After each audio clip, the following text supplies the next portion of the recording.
ٹھیک ٹھاک. اچھا حسن بھائی، ہمارے دوست ہیں، ان سے بات ہوتی رہتی ہے اکثر تقلید وغیرہ کے موضوع پہ اور ان ساری چیزوں پہ نا.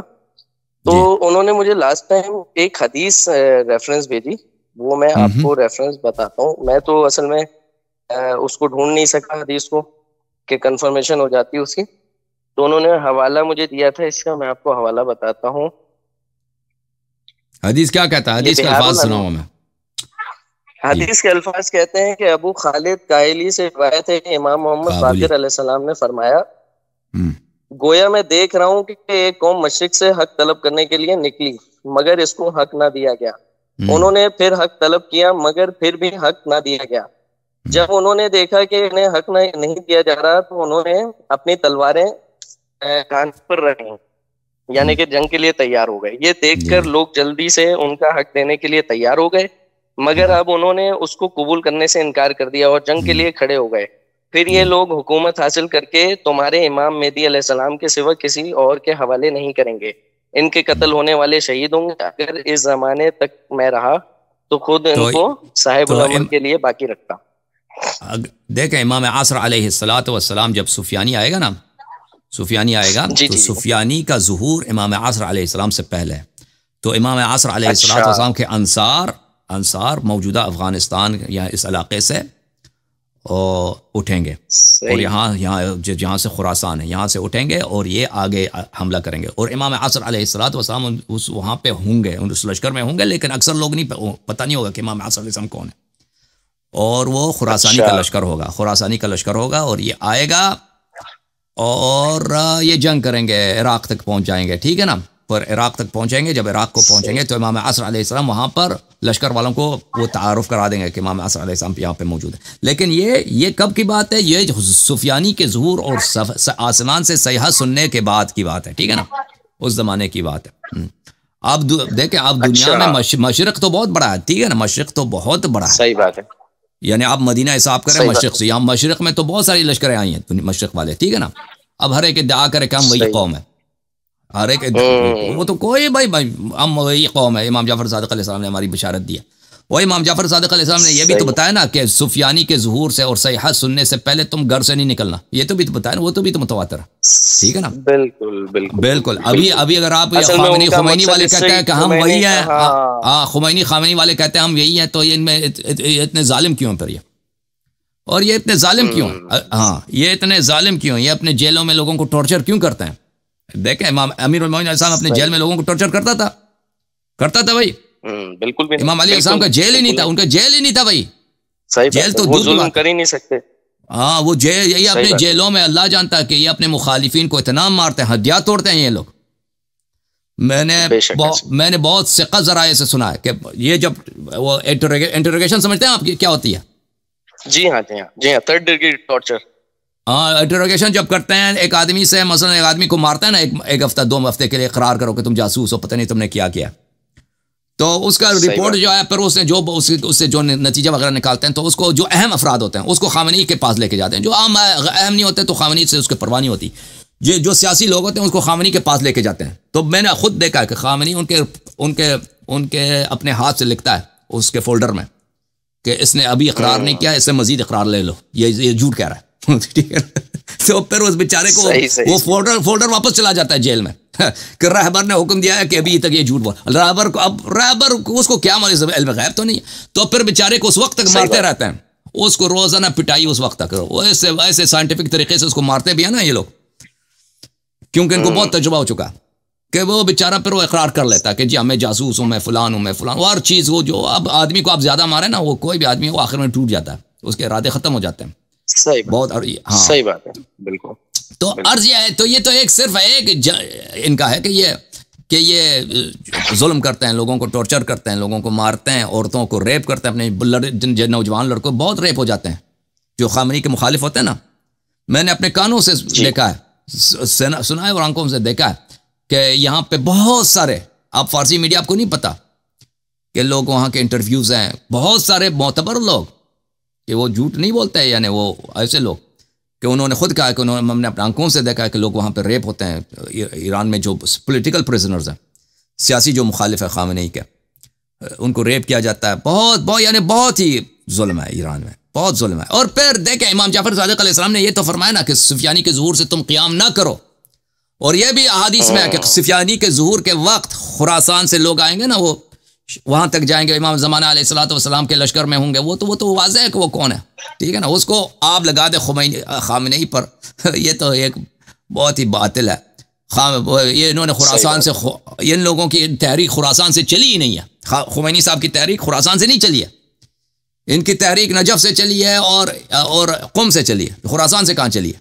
اللہ آپ کو عزت دے دے، اللہ آپ کو سلامتی دے. اچھا حسن بھائی، میں آپ سے ایک چیز اور چھوٹی سی ایک گزارش کرنا چاہتا ہوں. بولیں. ہمارے یہ سنی مذہب کے اندر جو ہے نا، وہ ایک حدیث اس طرح کا ذکر ہے کہ تبوک پہ جب نبی علیہ السلام جا رہے تھے تو انہوں نے وہاں کسی چشمے کے حوالے سے کوئی ذکر کیا تھا کہ اس چشمے کو جو ہے نا کوئی نہ چھیڑے میرے پہنچنے سے پہلے. تو کوئی صاحب ہیں، انہوں نے اس چشمے کو سے جا کے مطلب اس کو چھیڑ دیا، نافرمانی کی تھی. تبوک سے واپسی پر فرمایا تھا کہ پانی پر کوئی نہ اترے مجھ سے پہلے. جی جی جی جی. تو کچھ پتہ چل سکتا کہ یہ دو لوگ کون تھے؟ انشاءاللہ بتائیں گے کبھی. اوکے جی جی بالکل دیکھا جائے. اوکے تھینک یو سر، اللہ آپ کو جزائے خیر دے. Thank you. دوسرے کالر کو میں نے بہت سال پہلے اس پہ تقریر کی تھی عربی زبان میں، اس مسئلے پہ میں نے کافی بات کی. ابھی کبھی انشاءاللہ تفصیل سے آپ کا خدمت میں بات چل رہا ہے. میں خیرت سے ہیں؟ میں خیریت سے ہوں. میں بھوپال انڈیا سے بول رہا ہوں. اللہ آپ کو بہت سلامتی دے ڈاکٹر صاحب. میں 1989 سے لے کر 93 تک ایران میں رہا، اور ایک یونائٹڈ نیشنز کا پروجیکٹ تھا.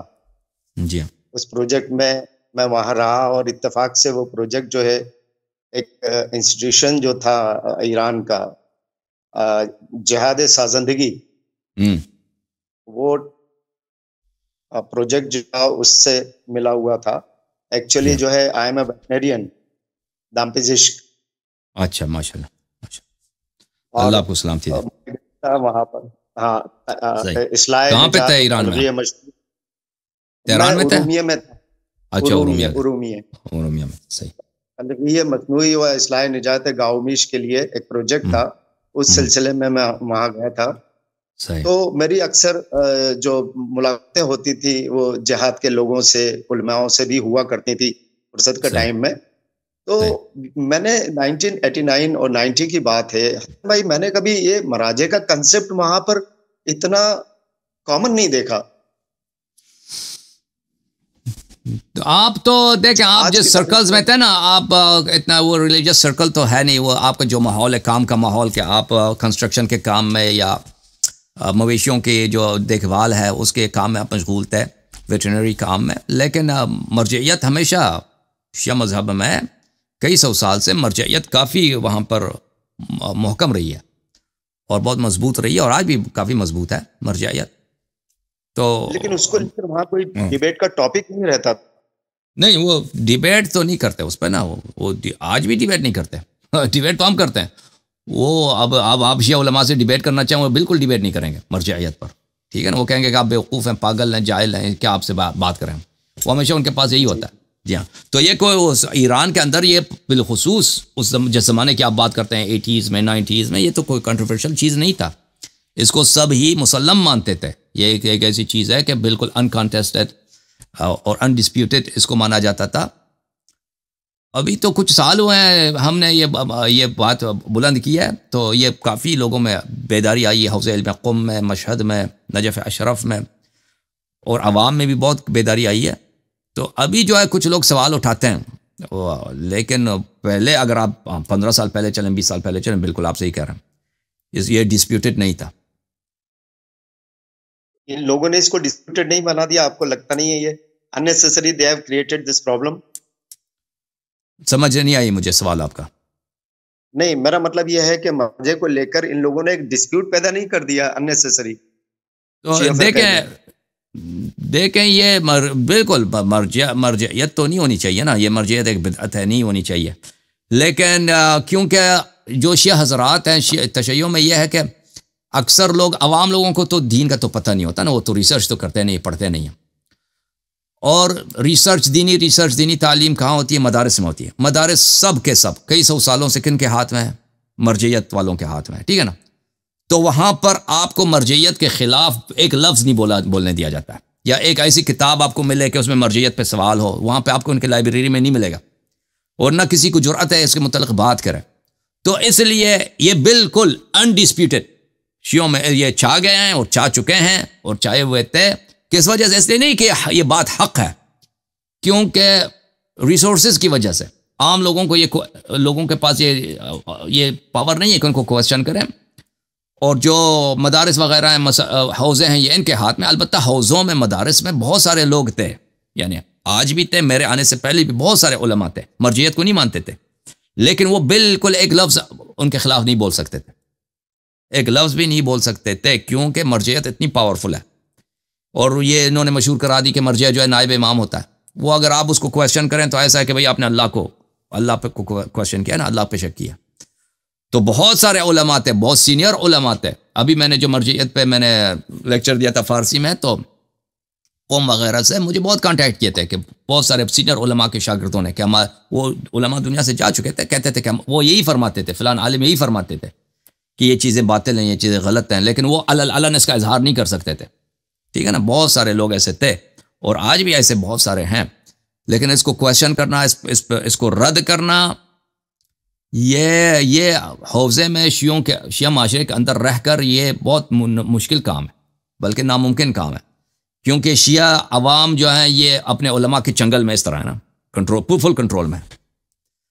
اور ریلیجس جو میڈیا ہے، ریلیجس جو پلیٹ فارم ہے، ٹریبیون ہے، یہ بھی علماء کے ہاتھ میں ہے.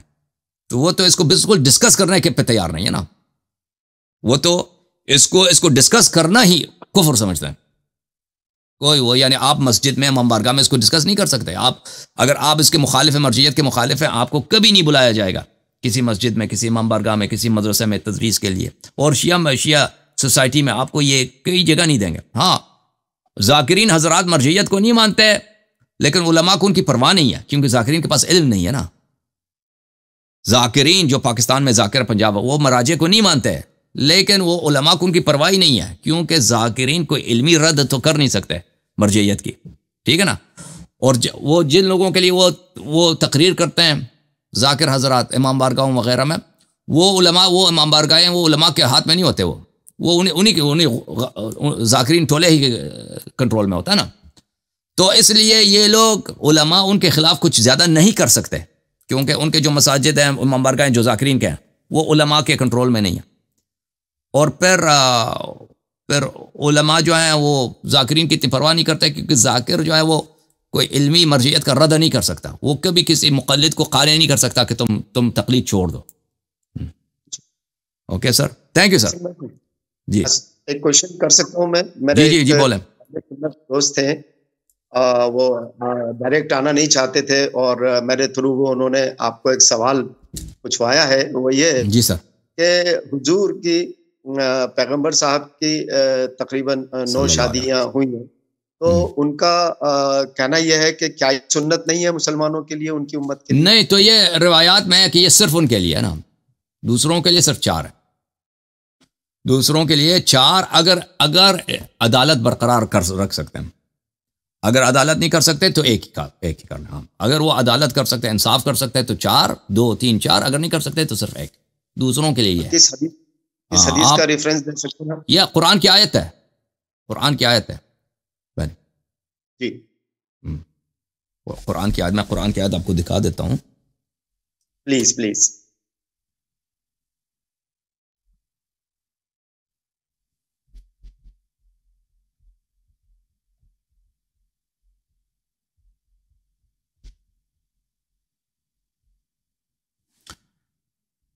اعوذ باللہ من الشیطان الرجیم. سورہ نساء آیت نمبر 3. فانكحوا ما طاب لكم من النساء مثنى وثلاث ورباع فإن خفتم ألا تعدلوا فواحدا. سورہ نساء verse number 3. Okay, thank you sir doctor صاحب. اللہ حافظ.